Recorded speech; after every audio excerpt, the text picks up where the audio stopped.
Peace of mind ba hanap mo? Tara! Ako po si Pat Spama, Service Manager ng HQ 101. Galing ako sa abroad. Buti na lang, merong EMS station na dito sa Pilipinas. Tara, panoorin nyo kami paano kami mag-oil dislodge ng makina dito sa HQ 101. Hindi ito basta-basta change oil lang. Hindi ito patulo. Tingnan ninyo, nagdi-dislodge kami, napatay ang makina. Una, i-drain ang lumang langis.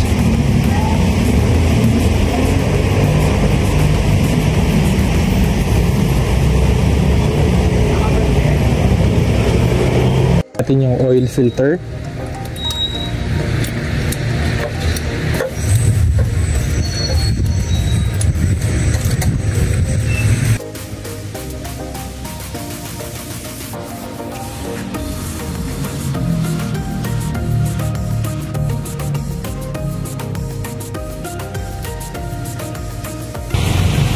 After matira yung na-suction out sa oil pan, ikakabit naman natin yung adapter.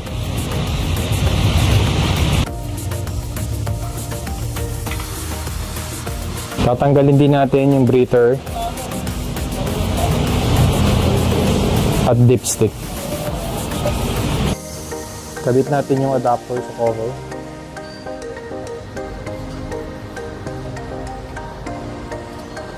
Kabit natin yung hose connection.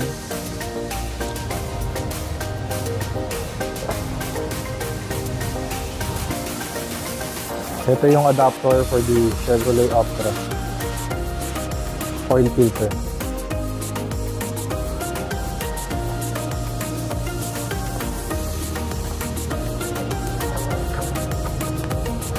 Ito naman yung adapter for the oil filter going to the machine.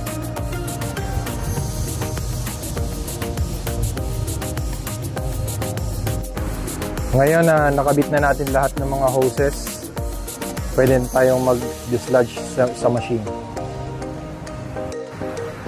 Open natin yung machine.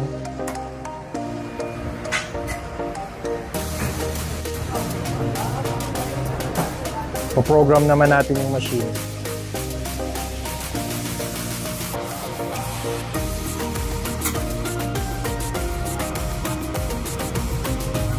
Kakabit na natin yung connector sa oil pan. Kakambitan na natin ng compressor air.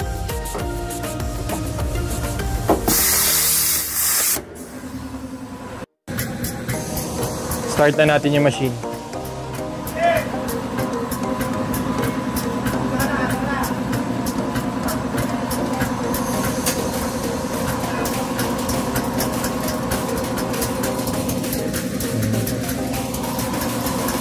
Panoorin nyo paano nilulusaw yung sludge.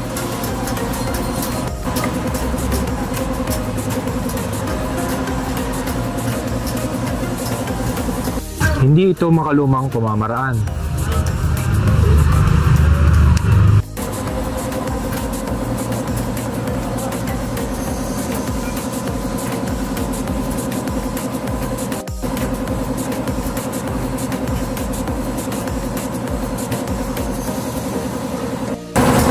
Kung naririnig nyo po yung tick-tick-tick, yun po yung tinatawag namin na descaling. Yan po yung mga kumukutkot po dun sa mga oil channels ng makina.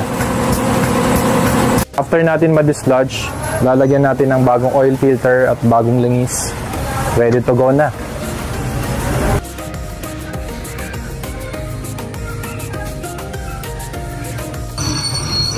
Salamat po sa panonood at naihatid namin ng magandang balita.